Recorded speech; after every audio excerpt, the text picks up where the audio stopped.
افغانستان کو تباہ برباد ISI نے کروایا، پاکستانی فوج نے کروایا، ISI نے تو کروایا۔ پھر آپ اس وقت آواز کیوں نہیں اٹھا رہے تھے؟ میں نے آواز اٹھائی، پنجاب کی فوج ہے، یہ پاکستان کی فوج نہیں ہے، پشتونوں کی دشمن ہے، مہاجروں کی دشمن ہے، بلوچوں کی دشمن ہے، تو پھر ڈیورنڈ لائن ختم کر دی جائے گی۔ پہلے بھی عزت کے ساتھ ہزاروں سالوں سے رہتے چلے آئے ہیں، کوئی پاکستان بننے کے بعد پشتون تھوڑی پیدا ہوا ہے، ہزارہ سال کی د تاریخ۔ خبریال ویپاڼې درنو لوستونکو، لیدونکو او اوریدونکو، د پاکستان د MQM د مشر الطاف حسین سره دا ځانګړې مرکه د افغانستان او په پاکستان کې دننه د حالاتو پر بنسټ باندې چمتو شوې ده، تاسو یې لیدلو ته رابولو۔ آپ پہ یہ الزام کیوں ہے سر کہ آپ نے پٹھانوں کی قتل عام کی ہے کراچی میں، آپ کی تنظیم کے لوگوں کی طرف سے وہاں پہ قتل ہوئی ہے بہت سارے پشتون لوگ یہی کہتے ہیں؟ میر وائس صاحب، میں خبریال کے توسط سے پوری افغان قوم کو، اپنے افغان بھائیوں کو، ماؤں بہنوں، بیٹے بیٹیوں کو دعوت دیتا ہوں کہ حکومت افغانستان سے یہ کہیں کہ وہ انٹرنیشنل کورٹ آف جسٹس میں یہ مقدمہ داخل کرائیں کہ MQM یا مہاجروں نے پٹھانوں کا قتل عام باقاعدہ منصوبہ بندی کے تحت کرایا۔ ذرا غور فرمائیے، باقاعدہ پلاننگ کے تحت کرایا۔ یہ مقدمہ داخل کیجئے۔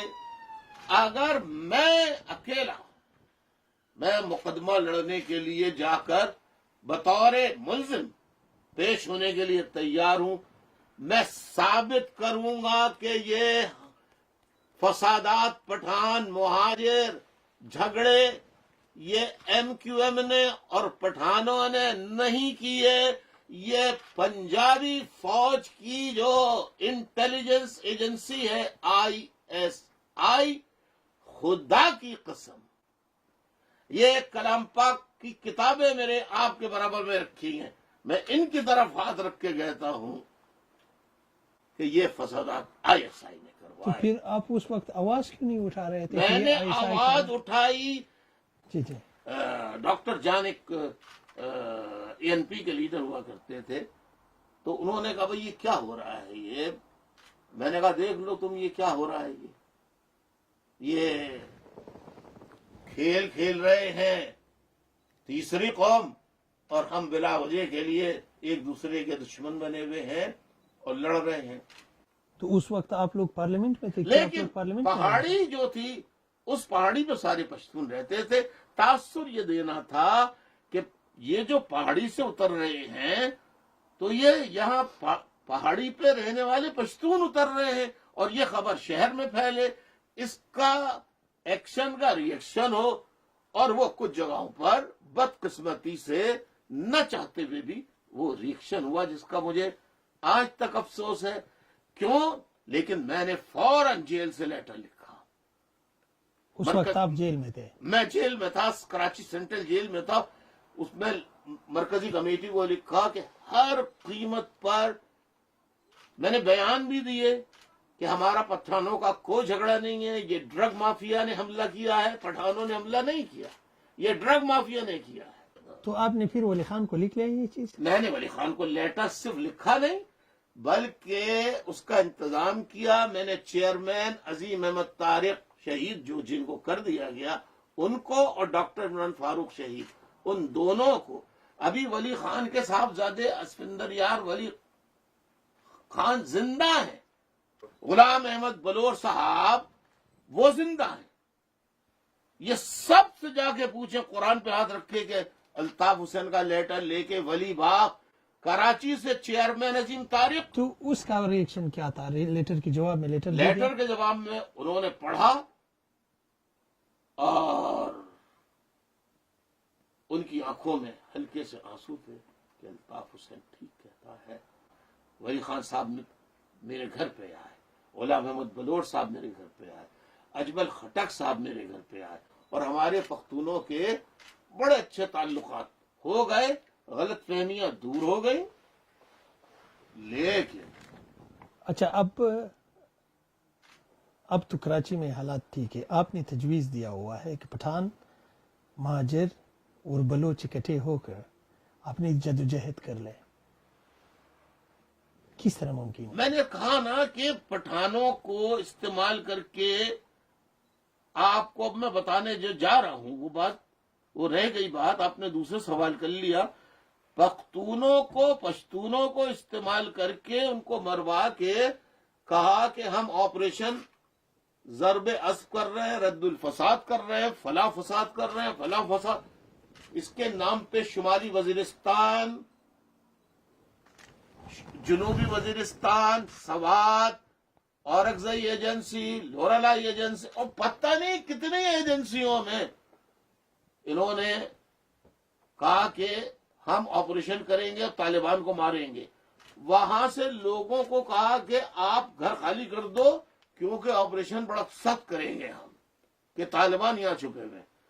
ان بیچارے پختونوں کو نکالا, ان کو آئی ڈی پیز بنا کے کیمپوں میں بھیج دیا اور ان کے مکانوں پہ جیٹ بمبار طیاروں سے بمباری کر کے ان کے گھر تباہ کر کے فلمیں بنا کے امریکہ کو بھیج دی کہ ہم نے طالبان کو مار دیا. تو یہ اسی تو ایک اعتراض ہے ایم کیو ایم جیسی پارٹی پہ. ایم کیو ایم بڑی پارٹی تھی ہے پاکستان میں, تو ایم کیو ایم کی میرے خیال سے 50 سے زائد ایم پی ایز تھے اور 10 سے زائد ایم این اے سینیٹرز, بڑی پارلیمانی پارٹی تھی. تو اس وقت پارلیمنٹ میں آپ لوگ اسی ایشو کو کیوں نہیں اٹھا رہے تھے کہ یہاں پہ یہی ہو رہا ہے, یہ پٹھانوں کے ساتھ, پٹھان ہماری بھائی ہے, ہمارے ساتھ رہ رہا ہے. ہم نے اٹھایا. ہماری وہ جو اسپیکر تھا قومی اسمبلی کا, اس نے کہا یہ اس سے جھگڑا ہوگا, اس سے فساد ہوگا, ریجیکٹ کر دی انہوں نے. انہوں نے پیش ہی نہیں کی. وہ یہ فوج پنجاب کی فوج ہے, یہ پاکستان کی فوج نہیں ہے. پشتونوں کی دشمن ہے, مہاجروں کی دشمن ہے, بلوچوں کی دشمن ہے. انہیں استعمال کرتی ہے اسلام کے نام پہ, اللہ کے نام پہ, رسول کے نام پہ. آپ لوگ Pashtun leaders and Baloch leaders کہیں بیٹھے ہوئی ہیں, آپ لوگوں نے یہ بات یا اس ایشو کو اٹھایا ہوا ہے اپنی درمیان, یہ کیا کر رہے ہیں یا اس طرح ہو رہا ہے؟ میری جن پشتون رہنماؤں سے, جن بلوچ رہنماؤں سے بات ہو رہی ہے, یہاں پر ہم وہ چیز کر سکتے ہیں جو پاکستان میں فوج کی موجودگی میں نہیں کر سکتے. ایم کیو ایم کے ساتھ راو انوار کی تعلق کس طرح تھے؟ راو انوار تو ایم کیو ایم کا وہ ہے جس نے ڈاکٹر پروفیسر حسن ظفر عارف کو بھی شہید کیا آئی ایس آئی کے ساتھ مل کے, جس نے ایم کیو ایم کے سینکڑوں کارکنوں کو شہید کیا ہے. یہ میں اگر کہہ رہا ہوں, آپ لوگ اتنی بڑی پارٹی تھی تو آپ لوگ ایک راو انوار کو کنٹرول نہیں کر سکتے تھے؟ راو انوار کو ہم قانونی طریقے سے کنٹرول کر سکتے تھے. وہ جب تک ہمارا حکومت میں حصہ رہا تو ہماری ایک کنڈیشن ہوتی تھی, راو انوار نہیں ہوگا. راو انوار ہمارے زمانے میں, پھر جب ہم حکومت میں شامل ہوئے, راو انوار کراچی میں کبھی نہیں رہا. اچھا, پاکستان کی پالیسی یا پاکستانی افواج کی پالیسی افغانستان کے ناطے کس طرح سمجھتے ہو آپ؟ ڈیورنٹ لائن ڈالی انگریزوں نے ڈیوائیڈ کرنے کے لیے کہ یہاں کے پختون اور وہاں کے پختونوں کو الگ کر دیا جائے اور ایک دوسرے کا دشمن بنا دیا جائے کہ وہ افغانستان کے افغانی ہیں اور تم پاکستان کے افغانی ہو. یہ فرق ڈال دیا جائے. یہ فرق انگریزوں نے ڈالا تھا. اس فرق کو نبھا رہی ہے کون؟ پاکستانی فوج. پورے افغانستان کو تباہ برباد آئی ایس آئی نے کروایا, پاکستانی فوج نے کروایا. لہذا میری ہمدردیاں کل بھی افغانستان کے ساتھ تھیں, آج بھی افغانستان کے ساتھ ہیں, اور میں چاہتا ہوں کہ اگر ہمارا یا پشتونوں کا کو رائٹ آف سیلف ڈٹرمنیشن مل جاتا ہے, اب وہ حق میں فیصلہ دیتے ہیں کہ ہم پاکستان کے ساتھ نہیں رہیں گے, تو پھر ڈیورنٹ لائن ختم کر دی جائے گی. پہلے پہلے بھی عزت کے ساتھ ہزاروں سالوں سے رہتے چلے آئے ہیں. کوئی پاکستان بننے کے بعد پشتون تھوڑی پیدا ہوا ہے. ہزارہ سال کی تاریخ ہے. یہی چیز آپ نے جب آپ کی گورنمنٹ تھی صوبے میں، پورے صوبے پہ آپ لوگوں کا گورنمنٹ تھا، مرکزی گورنمنٹ میں آپ لوگوں کی بڑی حصہ دار تھے، آپ لوگوں کے بغیر نہیں چل سکتا، تو اس وقت آپ لوگوں نے کیوں نہیں اٹھایا کہ یار یہ ڈیورن لائن نہیں چاہیے ہمیں، یہ افغانوں کو مت لڑاؤ، یا یہ نہیں کرنا وہ نہیں کرنا؟ یہ واحد پاکستان کے اندر الطاف حسین ہے جس میں یہ جرت ہے. میں نے ہمیشہ کہا کہ اس ڈیورنٹ لائن کو ختم کر دو. LOC جو کشمیر کا ہے اس کو فی الحال مستقل بارڈر بنا کر ہندوستان سے، بھارت سے اچھے تعلقات قائم کرو. افغانستان کو دشمن ملک سمجھنے کے بجائے، یا فوج چاہتی کیا ہے کہ افغانستان پنجابی فوج کی کٹ پتلی بن جائے، جس کو افغانی بھائیوں کبھی تم نہیں تسلیم کرنا. یہ میں افغانی بھائیوں سے کہہ رہا ہوں، یہ میری ان سے یہ نہیں ہوگا، یہ نہیں ہوگا، یہ نہیں. کوشش یہی ہے اس پنجابی فوج کی. افغان پیس جو ابھی صلح کی باتیں ہو رہا ہے، اس کے بارے میں آپ کا کیا خیال ہے؟ میں چاہتا ہوں کہ طالبان آپ بھی سمجھو کہ کیا سازش ہو گئی. کیا آپ کو گولیاں دی گئیں، اسلام کا چورن بیچا گیا، پورا افغانستان، پورا پشتون بانٹ دیا اس پنجابی فوج نے.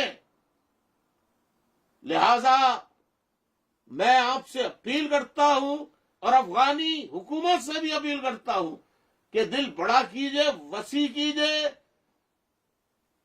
کچھ باتیں آپ مانو، کچھ باتیں آپ مانے، مل کے امن ہو جائے افغانستان میں. اب ہر افغانی کو عقل سے، دماغ سے سوچنا چاہیے اور کوشش کرنی چاہیے کہ امن ہو، اور قتل و غارت گری خدا کے لیے معصوموں کی بند کر دے. بہت شکریہ الطاف بھائی، thank you very much, thanks allot بات کرنے کا خبریال.com سے. اللہ آپ کو بھی کامیاب کرے، اللہ تعالیٰ ہم کو بھی کامیاب کرے اور افغانستان میں امن ہو جائے. آمین. یہ میری افغانستان کے تمام ساتھیوں سے، دوستوں سے، بھائیوں سے، ماؤں سے، بہنوں سے، بزرگوں سے اپیل ہے. بہت بہت شکریہ. Thank you, thanks allot.